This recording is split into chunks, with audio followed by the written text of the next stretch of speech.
Well, let's get started, shall we? Moving on with our first speaker today. So, sustainability, it's no longer just an option. It is an imperative for the fashion and business industries. Now, Queensland has made significant strides in integrating sustainable practices into its economy. And today we're going to be hearing from experts who are at the forefront of this transformation. So, to begin this session, we're very pleased to welcome Dr. Timothy Lindgren, an expert in sustainable fashion and technological innovation from the Queensland University of Technology.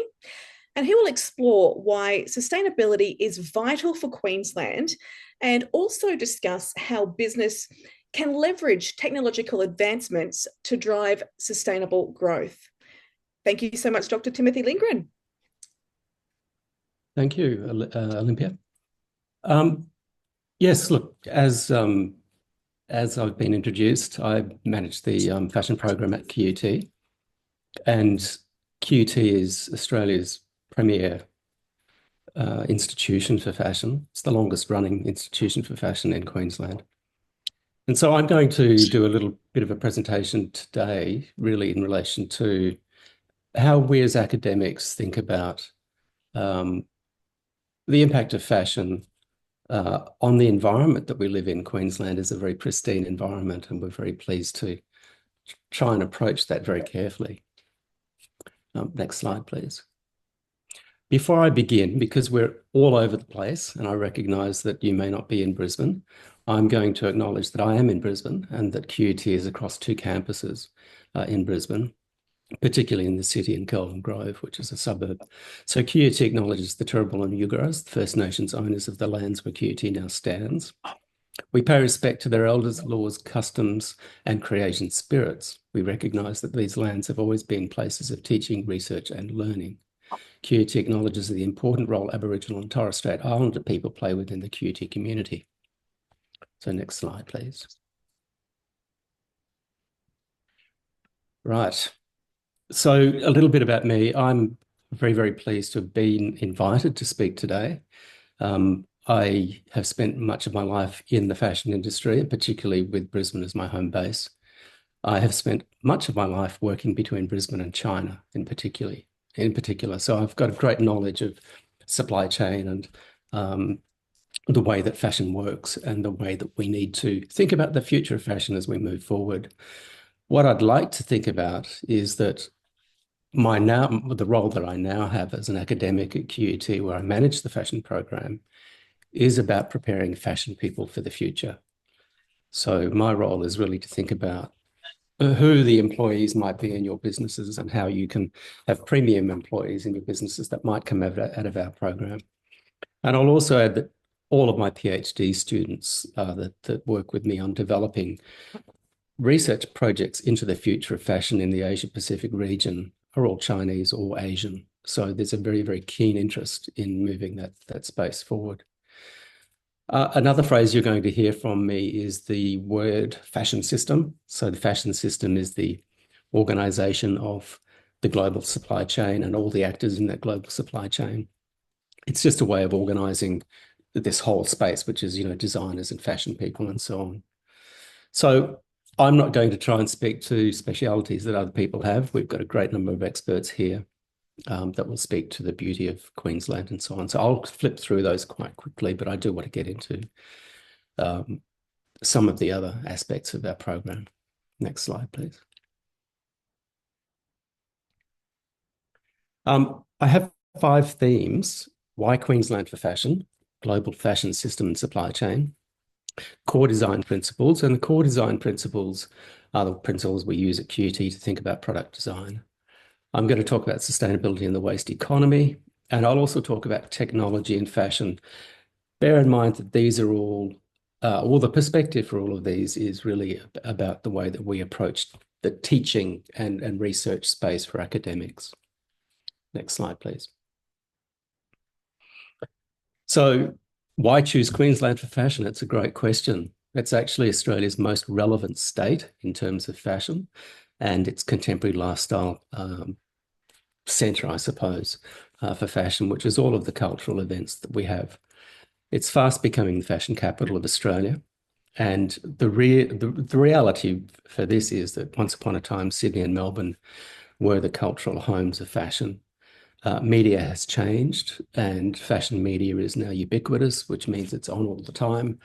And so you don't need to be in Sydney or Melbourne to be a fashion person in Australia. You can actually be a fashion person and have this great lifestyle, which changes our perspective on what fashion is. The current environment of geopolitical volatility means supply chains can be disrupted at short notice. And I think the relationship that Australia has with the Asia Pacific region means that that's particularly strong in relation to the unfolding events in the US and the EU, which are well beyond our control. And I think we, as creators of cultural and creative products, need to focus on where we develop value. Yeah, so that's my kind of take there. We do have population growth of 5.5 million currently, which is about to become 6.64 million.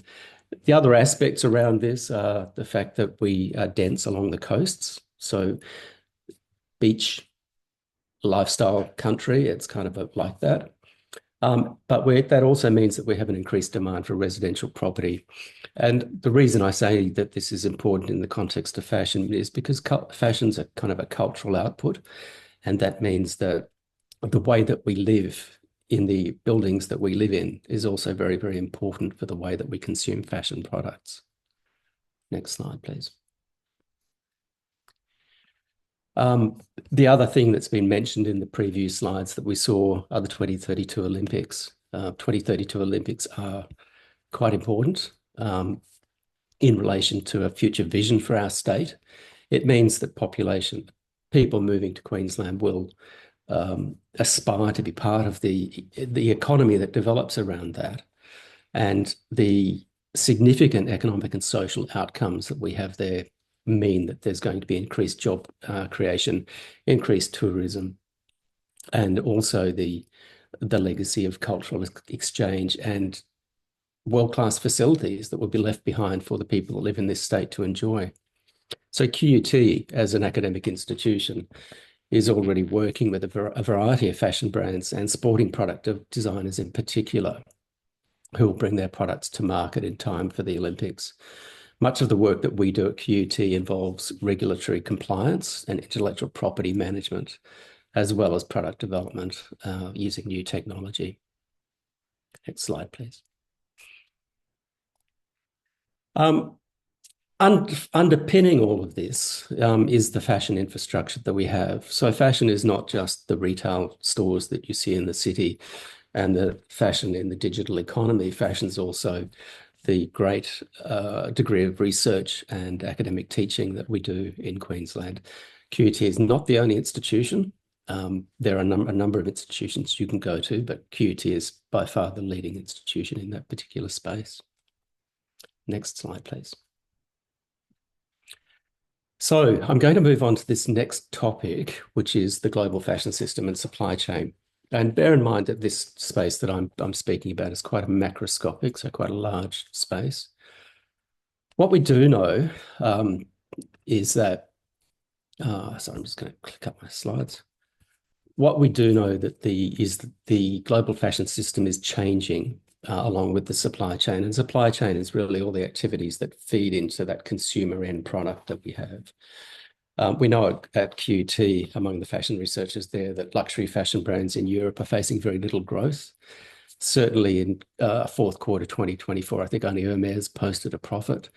And the middle market for fashion in Australia has largely disappeared as supply chain has readjusted.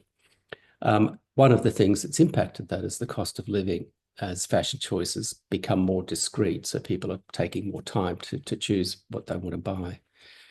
There's a very large rethinking also of what luxury fashion means to new generations of mobile consumers. And also the geopolitical volatility means that the maintenance of supply chain, where it's shorter rather than longer, is less likely to be volatile. Next slide, please. One of the things to think about are the notable shifts in the global fashion system post-COVID. One of the things that's happening, obviously, at the moment are the tariff wars that have erupted. And tariff wars have a great impact on the moving of fashion products around the world. I'm going to talk about that a bit later on, but really it relates to intellectual property rather than the products themselves. So I'll return to that a bit later on. One of the last things really is the rise of fast fashion, and what we now are moving into is ultra fast fashion. So ultra fast fashion is really a phase that's been enabled by supply chain. And supply chain is where we're really going to focus this. A good example of this, that a few years ago, I might see a delivery van come up my street in Brisbane once a day or so. I now see a delivery van coming up my street 3 or 4 times. So we have this movement, this change in how products are shipped around the world and delivered to people. Next slide.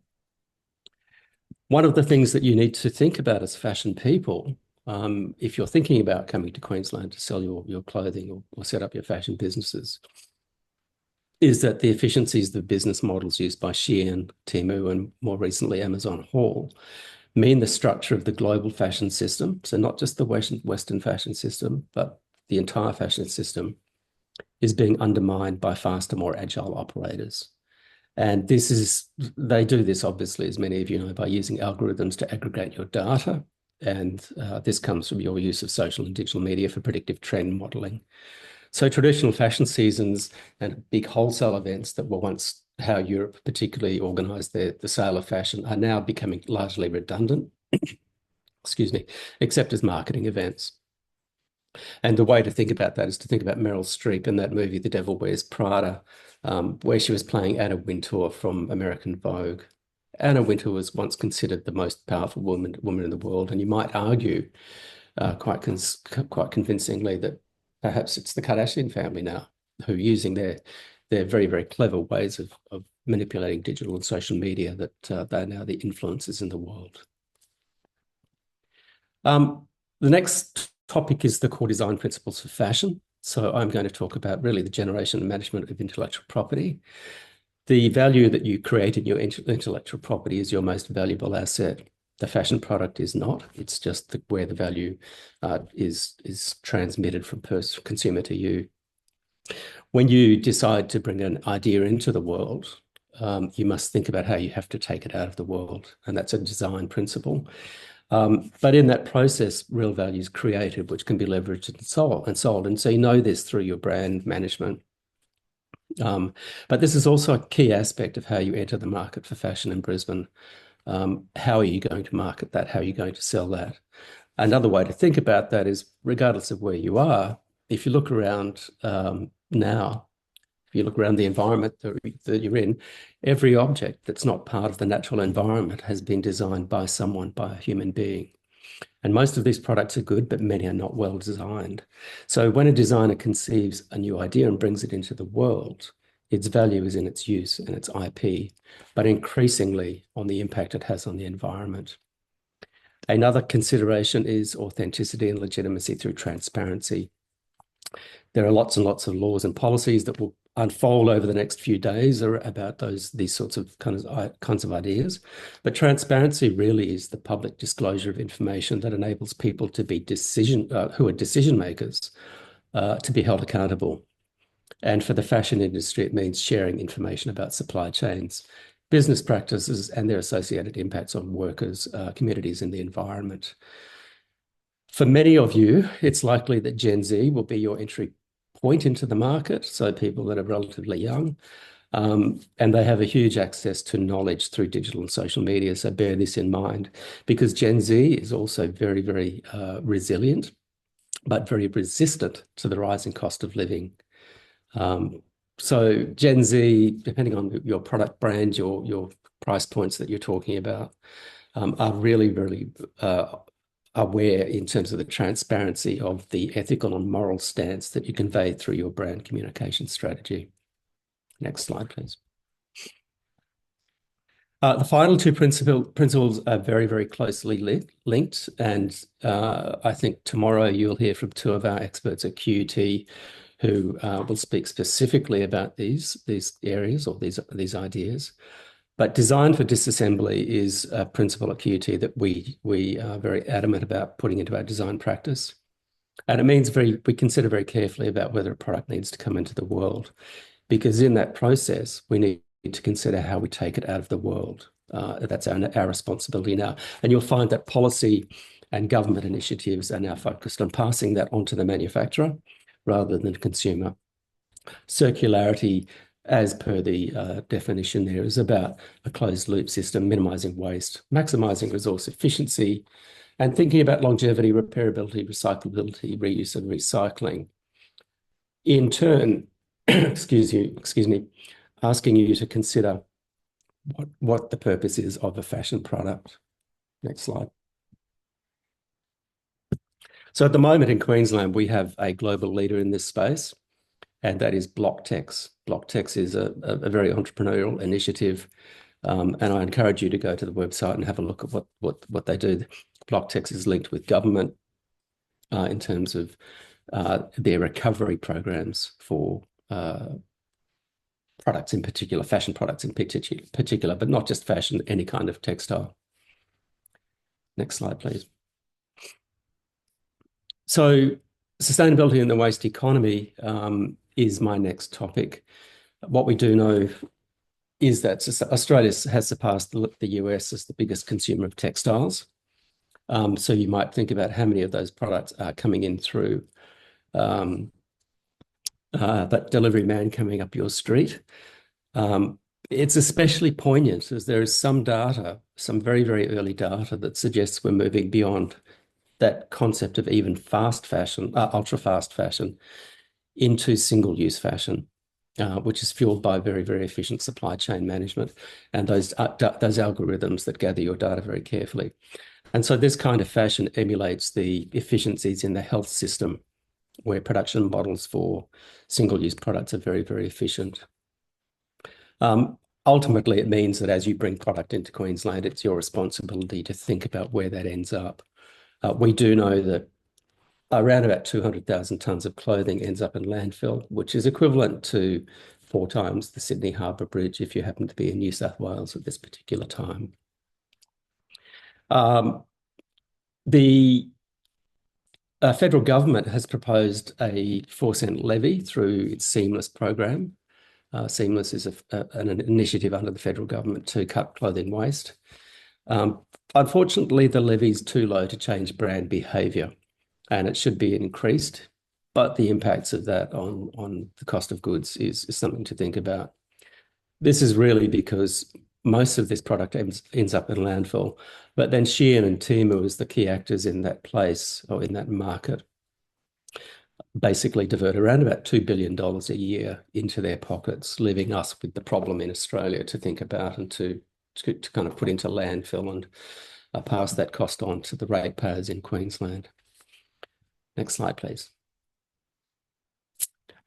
I think I have spoken about all of that, except that the average value per item is around about $13. So I don't know that you can really go into many stores in Queensland and buy something for $13, a fashion product where there's a profit margin in that, which would suggest that most of this is coming in through that very, very efficient supply chain, i.e. direct to consumer, straight from the company in Asia particularly. Next slide, please. I think it's the last one I have. Fashion technology is really about innovative solutions that support the fashion industry in designing, manufacturing, and selling garments. I would look at how we think about designing and manufacturing as the more important aspects, because the key here is to think about your sustainability initiative and the use of technology in that space. So your capacity to innovate using fashion tech in the areas of digital media, sustainability, and consumer interaction design, which is very, very important as part of that relationship between the consumer. Very, very important to move into your design thinking. Next slide, please. Some of the things that we think about here, which we look at QUT, and which are already happening in industry, are obviously live streaming. real-time events over social media, which are predominantly sales events. And we know that this is already hugely popular in Asia, particularly in China. AI supply chain efficiencies. Please note, though, that AI is going to increase supply chain efficiency through more efficient data gathering and modeling, but it's also going to increase the speed at which fast fashion and ultra fashion product designers, if you like, can generate product, which in turn generates more waste. So there's a give and a take to the use of to AI in that particular space. We are moving also into this world of virtual fashion, virtual influencers, and digital fashion in many ways, and the idea of synthetic media. So synthetic media is a form of virtual influence where software-generated characters that mimic human influences on social media appear. Next slide, please. And I've put up this because I use this example in my teaching at QUT in one of the subjects that I teach. But we have a virtual influencer here. The key thing to think about when you're looking at the data is that Magazine Louisa has 7.7 million followers, but only 62 people are following her. So a piece of software that is telling you how to buy clothing, which still looks largely like a cartoon character, but this particular piece of software earns $33,000 roughly per post for the people that wrote that algorithm.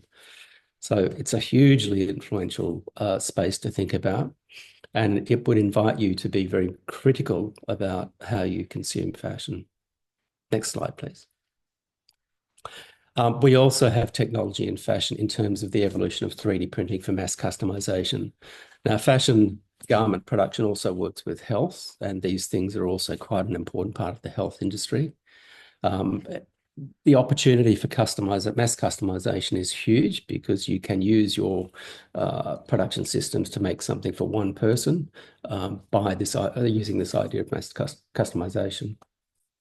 And this technology in fashion, Little Michaela, is also, I think I've got another slide there somewhere, is also one of the influencers that I'm talking about. And again, have a look at the data there, 2.4 million followers and 1,900 followers that are actually keeping track of that. I have this post up because this particular influencer is particularly lifelike and has interacted with these new environments. So this is this idea of synthetic media, where we look at on a cursory glance around something that looks like a human being in an ad campaign for a product. This particular one earns around about $10 million US dollars per annum. So the capacity for you or my students to be critical is really, really important here. Live streaming is very, very important. I mentioned that earlier, but user interface design is quite tailored for the Asia Pacific region. Australia is quite different in terms of its cultural approach, so it might be something to think about in relation to that. Next slide, please. So I'm going to leave you as I come to the end of my talk, or my dialogue, if you like, with this scenario which I put to my students. And I'm going to ask you whether you think this is real and if this is somewhere that we might be moving forward to. But in the future, fashion tech will enable customers to see digital clothing on their favorite virtual influencer in their social media post. They'll then visit their favorite digital fashion store where they've already scanned in their measurements and payment details, and they'll try the garment on in the virtual world. So there's been no human interaction here. They may then download the license for this, for the code, not for the garment, for the code to be delivered to their own personal 3D printer, and it can be printed in a matter of hours. And as the 24-hour license expires, they pop the material back into the recycler to be cleaned and reconstituted as new raw material. So the question for you, as I come to the end of my kind of talk, is: could this be the future we are marching toward? And what does this mean for the existing fashion system? There's a whole lot of stuff going on in the existing fashion system. The traditional world of luxury fashion, as I've described, is is reorganizing itself. There's been a lot of movement at the top in terms of designers moving around. And we have the rising middle class in the Asia Pacific region, certainly in China, but certainly in other countries in the Asia Pacific who are aspirant fashion consumers. And the role of us as creative people bringing those products into the world is increasingly under scrutiny. So I'm going to leave you there. I'm going to, if you can just go to the next slide, please. I'm going to leave you here with this kind of idea, is that are we moving toward the future of fashion in the way that you might consider it, or in the way that it might have been? Because currently global fashion is global, particularly through digital and social media, and it's instantly available. You can, as you know, click on something and order it and it'll be here tomorrow. It's 24/7. There are no geopolitical boundaries with the current iteration of how we consume fashion until the internet gets turned off, which may or may not happen in the world that we live in. But it reminds me that we're increasingly reliant on that digital access to digital, access to the internet, access to all of the mechanisms that create fashion. And I think that the final thought that I have is that I don't see that we're going to go back to the way that the fashion system used to work. It might work regionally or in certain countries around the world. But I think also we are now moving into a new space with a whole lot of implications that we may not have considered well. So I'm going to close here. I just wanted to say thank you for your time. Thanks for listening to me. It's been an honor to try and really quickly cover this ground, because I could speak for hours around these kind of topics. My address is my email address is on the slide here if you wish to contact me at any point. But I'd like to just conclude by saying we're very proud of the fashion program at QUT. We consider these problems all the time, and we try to think about what this means for our graduates as they move forward from study into employment. And so that if you decide to bring your fashion business to Queensland, I think the finest graduates ready for you to employ in your current supply chain might come from our university in Brisbane. Anyway, email me if you'd like to. I'm happy to talk. Thank you very much. Thank you so much, Tim. Very insightful presentation there on the future of sustainable fashion and, of course, the role that technology plays in shaping industry practices. Thank you very much.